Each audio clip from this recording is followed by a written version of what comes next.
this video, I'm going to talk about my story, me growing up in India, me not being able to get a job after school in India, me coming to US for my master's, and still not being able to get a job after graduation, working as a paint crew member, restaurant server, packers and movers, personal trainer, you name it. Finally catching a break, getting my first job, and getting fired from it later. I'm spilling all the details today, so sit back, relax, and enjoy the video.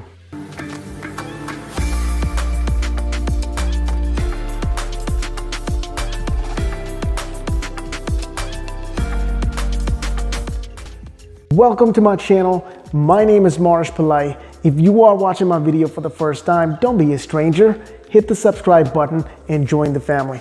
First segment that I want to talk about is growing up in India. So I was born in a small town called Madurai back in India, and my parents, I would say they're okay. They were doing okay. I would consider them to be middle class. They were making decent money, but they were very, very, very frugal. They didn't spend any money on themselves. They didn't buy anything luxurious for either them or for the house. I would say probably that's why, or that's where I'm getting all the saving mentality or mindset from, is through my parents and watching them save all the money and not spend on anything.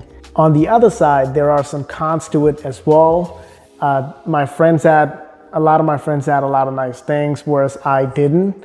And that instilled me one thing when I was a kid, is to become wealthy when I grew up. I did go to school and I majored in electronic engineering. So that's my degree.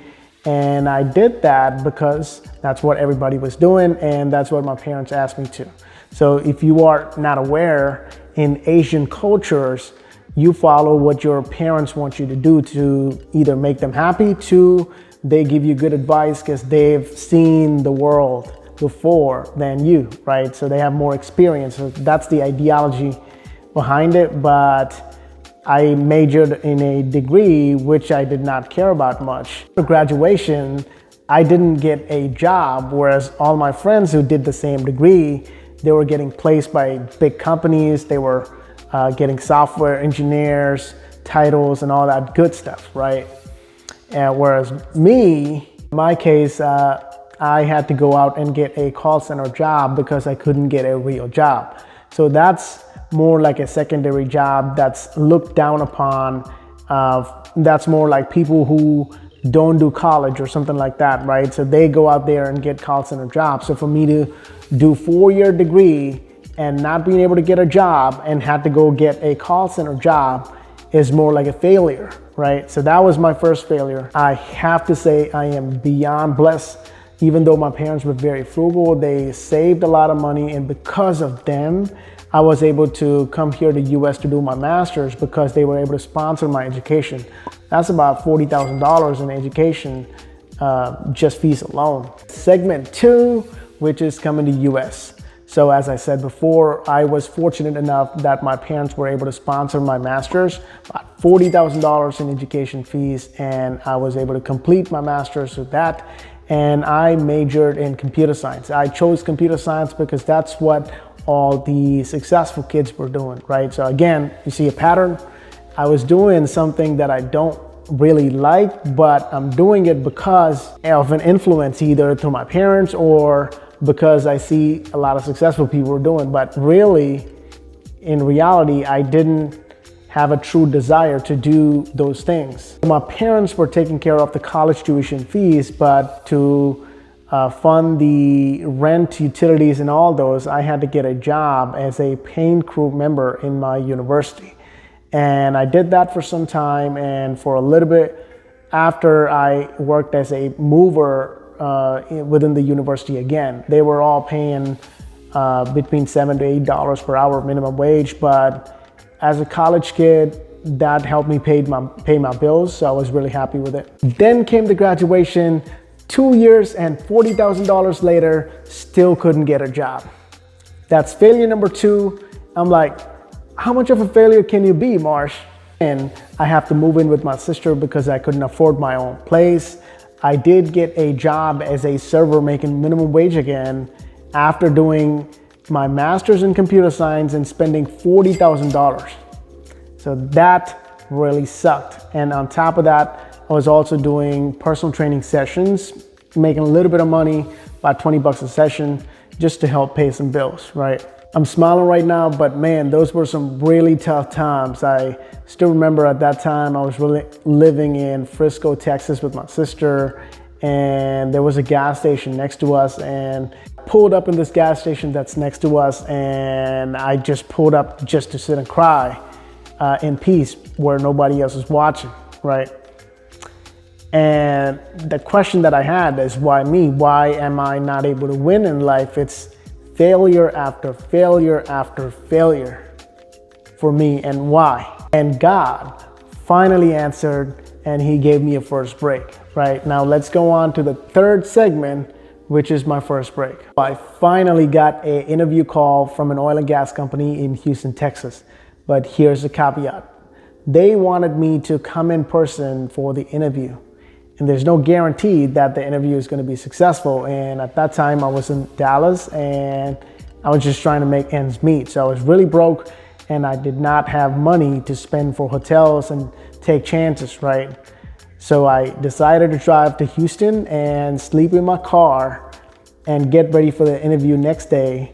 And I had to go to a gas station to change my clothes, prepare myself, and I took the interview. So that's how I took the interview, and a few days later, they offered me the job, and I was in shock. I couldn't believe it, but that was the first time I felt like I'm not a failure. That was like the biggest moment in my life, and I was just taking it all in, and I felt like, okay, wow, I could really do something. I was so excited. I ended up moving to Houston, taking that job and doing it for about a year and a half. And then I got a new opportunity. This second job was in Detroit, Michigan. And I was okay with the move because of the opportunity. And I did take the 17-hour drive. I had a place that I booked to live there when I work.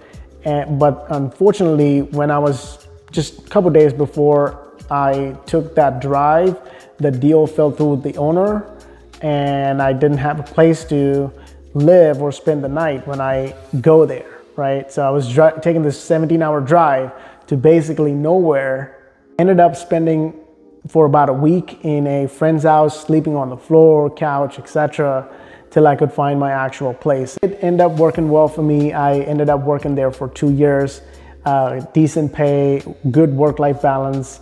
I was living my dream, you know. I started to get a little bit complacent, right? So that's when I was like, okay, I need to, if you need to go to the next level, then you have to try different opportunities, new jobs and stuff like that to negotiate your salaries and things of that nature, right? So I did start taking more interviews after 2 years of working in Detroit, Michigan. And at that time, I was dating my current wife, who was also in Houston. So I did end up getting a job offer from Houston, Texas. So the move back to Houston was a no-brainer because of these situations. That takes us to the fourth segment, moving back to Houston. I moved back to Houston and took that job, but that didn't turn out to be what I imagined. My boss was a little bit micromanaging and we just didn't fit well. At the same time, I was also going through some personal issues. I was trying to fight for custody for my son, and if you're not aware, legal custody battles or any legal activities are very expensive. So that was really stressful, and overall, that had an impact on my life as well. Job wasn't a right fit, and my manager put me on a performance improvement plan, AKA, we're gonna get you the hell up out of here plan. I started getting weekly notes from my manager, and I just knew that my time was done. They're gonna let me go. You have this feeling, you know, before they fire your ass, you know that it's gonna happen. So that's the feeling that I had, and I truly believe that I did what I'm supposed to do and stuff. It's just not a good fit personality-wise between me and my manager. So because of those reasons, out of respect, out of integrity, I wanted to resign before they fire me. Time I did have one big hesitation which was my legal custody battle for my son. I know I was going to enter into an expensive legal battle, and I'm not going to have a sustaining job that produces monthly income, right? So that's like a big shocker, but I had to stick to my guns. I felt that I wasn't valued enough in my job and they're going to let me go. So the best thing that I could do was to resign before they fire me, and that's what I did. Here I am, jobless again, and I had to enter unemployment for the next 4 months. This takes us to the 5th segment, which is my second break. So even though I lost my job and was in unemployment, this time what was different was the experience that I had after working all these different jobs, and I was able to convert that, leverage that, and get a new job after 4 months. I ended up taking the second job, which really paid me well as well. I was very happy, but this did teach me a valuable lesson in life, which is if something doesn't work out, through the experience, through the knowledge that you've gained over the years, you can always get another opportunity, and life does not end. So this was doing good, and the beautiful COVID happened. So when COVID happened, they had to, due to budget cuts, they had to cut short all the projects that I was working on, and I got laid off. And what was different again this time, as I said before, is all the experience and the projects that I've done before, I could leverage that to get my next opportunity, and which is exactly what I did. As I anticipated, I was able to get a new opportunity in less than 2 months after that job got ended. And I want to say something that every time, either if I got laid off or I got fired and I had to go get a new contract, my salary got increased because I put myself in a position to renegotiate my rate per hour. All these situations that are not pleasant, like getting fired or getting laid off because of COVID, indirectly helped me elevate my career. Let's get to the final part of the video. Here are the 3 takeaways that I learned from all of this. 1, understanding that failure is part of the journey and having the courage and the strength to see past that. Back when I was young and going through all the failures, I wish I was able to see past those failures. I didn't. So that's my number 1 takeaway. Second takeaway is more like a Dwayne Johnson's advice. So sometimes the thing that you want to happen the most is the best thing that didn't happen. Explain that, right? Had I gotten a software engineer job back in India, I wouldn't have come to US. Had I not gotten fired from my Houston job, I wouldn't have tried for new jobs and opportunities, which ultimately led to me increasing my salary on multiple folds. Third takeaway is life is going to have its highs and lows, and you just got to ride the waves. Right now, I'm in a good position. Does that mean failure is not going to happen to me again? No. Failure may happen to me tomorrow, next week, next month, next year. You never know. But what has changed is the way I look at it. This wraps up today's video. I hope this video was entertaining and informative. Below what you think. I really want to know what are some of the failures that you guys have gone through and how you overcame them. Before you leave, hit the like and subscribe, and I'll see y'all on the next one.